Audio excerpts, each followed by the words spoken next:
liboso. Tokomi wapi. Est-ce que moi si na économie na ye akoki pe kopesa mobali mbongo pour aller kodoter? Alors monsieur Papi pour être en mesure de faire quel travail dans la vie?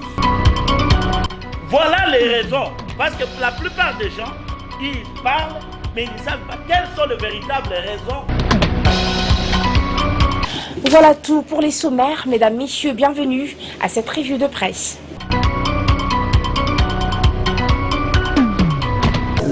On a voyé que le bandit 2016, les alliés Bola, Oyo, il faut peuple congolais, puisque la constitution a combien de Bolele, Adjoa, Makoki, Oyo, conseil précis pour deux alternances dans l'élection, il faut ça.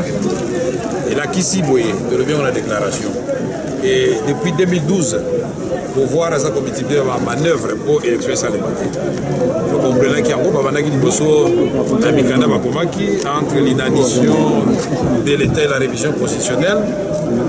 Moi qui a une discussion dans le scrutin direct, qui continue à Maï, va créer ONIP, Office national d'identification de la population de l'Axi Kezali, FOCOP, et quand il peut Maï, il y a une révision, il y a une loi électorale pour l'élection avec ça, il faut ça recensement de la population. Donc, on comprenez qu'il va bien dans le recensement pour la peuple a télémé la Bango en janvier le 19 au 25. Bazong ici. En ici Bango, ce qui est le point pour comprendre dans notre côté, Oyo Bobimisi Kalisu sur dialogue. Dialogue, ce que dialogue, Koyoka, concept de dialogue est dans un concept positif. Mais dialogue, il y a Bangote, il y a Bango, des stratagèmes, des stratégies. C'est-à-dire qui paralyser l'institution. Est-ce que pour nous on ça sur l'élection, il faut que chef coutumier là tout surtout dans la pomme sur le monde. Les hommes c'est le gouvernement le gouvernement en place, c'est qui est quitté. Pour nous ça l'identification par nouveau majeur. Il faut que tout dans le ça CENI est-ce que CENI est couffé? Le CENI est couffé macaboté. Pour nous sécuriser l'élection le gouvernement le ministère intérieur de la police.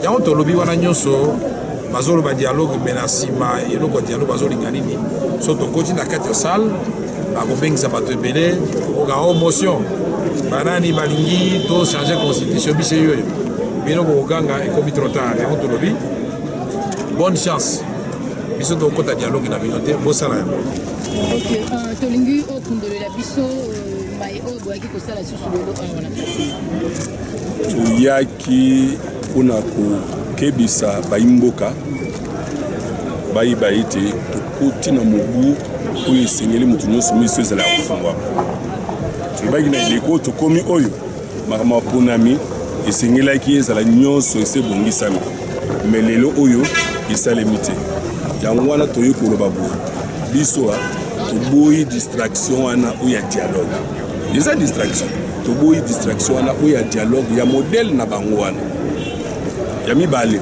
toza na bosenga ya baélection eloko mosusu te ya misato manda ya Kabila esili akanga bisaka na ye akende donc kangango na mokuse ndenge wana mpona koluka tokotisa makambo ebele oyo ekobenda makanisi na bato donc manda ya Kabila esili 2016 yango oyo balobaki tozolobisa ye avant mais 2016 yango oyo manda esili akende maponami esalema kota la distraction te to fumula misu za nangeli donc oyebi sa biso tinda nini ya ba plateforme comme ko bota ma ebele na opposition ezali poto za de plus en plus makasi moko te abenda na abima na kati wana yanga pezo bima kala mingi te coalition nationale pour le respect de la constitution même kala mingi te faut réunir les gens tous à la makasi moko te a échappé biso ko ba wana bazali terrible na kopanza bato ezatende bato ba okanisa ke bino to opposition bo se fragiliser to moni front citoyen front de démocrate yo pozo bimisay front citoyen front de démocrate dynamique opposition moni biso to sangani yawo